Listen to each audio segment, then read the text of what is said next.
যেই দেশে আলেমের সম্মান নাই সেই দেশে তো গজব আসবেই। আপনারা মনে করেন আমাদের দেশে এত দ্রব্যমূল্যের দাম বৃদ্ধি কেন? আরে যত দিন যাচ্ছে তত আলেমদের উপরে নির্যাতন তৈরি হচ্ছে কি হচ্ছে না? দিন দিন আলেমরা কারারুদ্ধ হয়ে যায়। অপরাধী আলেম অপরাধ নাই তবুও তাকে কারাবন্দী করা হয়। এই আলেমদের উপরে নির্যাতন করা হচ্ছে, আর উৎপাদন বৃদ্ধি কমিয়ে দিচ্ছেন কে? এরপরে সিন্ডিকেট তৈরি করে দিচ্ছেন, সেটাও আল্লাহ। মানুষ যখন অন্যায় করতে থাকে, মানুষের অন্যায়ের উপর আল্লাহ পাক রব্বুল আলামিন বিবেচনা করে এমন নেতা নির্বাচন করে দেয় যে নেতা তাদের উপরে জুলুম করে। যেই মসজিদের মুসল্লি যত খারাপ, সেই মসজিদের ইমাম ভুলে হোক আর ঠিক হোক নির্বাচিতও হয় তত খারাপ। কারণ ইমাম যদি ভালো নির্বাচন হয়ে যায় মানুষগুলো হেদায়েত পেয়ে যাবে, অথচ আল্লাহ নিজেও চায় না এরকম বড় বড় জালেমরা হেদায়েত পেয়ে যায়।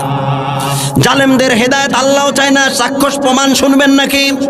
যদিও এইটা আলোচনার টপিক নয়। হযরত ইউসুফ আলাইহিস সালাম, তাকে অনেক জাদুকরেরা আঁকড়ে ধরেছিল। বলেছে, ইউসুফ আপনাকে আমরা নবী হিসেবে মেনে নেব, আপনি যদি দুইটা আশ্চর্য জিনিস আমাদেরকে দেখাতে পারেন। ইউসুফ বলে কি?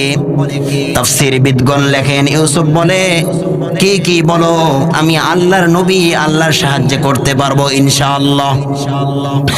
বলে আপনার প্রতি আকৃষ্ট হয়েছিল জুলেখা, সেই জুলেখা আজকে অন্ধ হয়ে গেছে।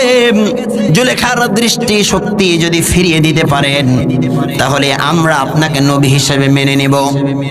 ঠিক আছে, রাজি হয়ে গেল। এমন চ্যালেঞ্জে রাজি হয়ে আল্লাহর প্রতি সিজদা অবনত হয়ে গেল ইউসুফ।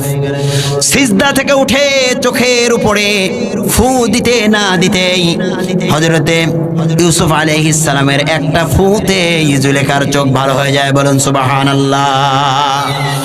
এই দৃশ্য দেখার পরে কাফেরেরা বলে, ঠিক আছে, আরেকটা যেটা চেয়েছি, জুলেখা বৃদ্ধায় অবনীত হয়ে গেছে, বৃদ্ধায় উপনীত হয়ে গেছে।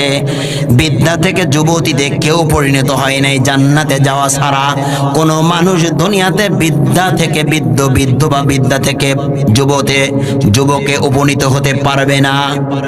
আপনি যদি এই বুড়িনীকে, যে বুড়ি হয়ে গেছে, তাকে যদি ইয়াং বানিয়ে দিতে পারেন তাহলে আমরা আপনাকে মেনেই নেব, আপনি নবী।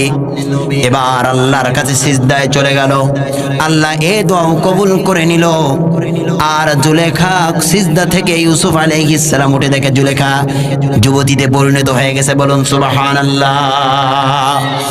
এই দৃশ্য দেখার পরে কাফেররা তারা বলল, প্রথমবার আমরা বিশ্বাস করতে ভেবেছিলাম, মনে হয় আরেকবার করলে তুমি সত্যি নবী, কিন্তু ভেবে দেখলাম এটা তো কখনো নবী হতে পারে না, এটা তুমি বড় জাদুকর।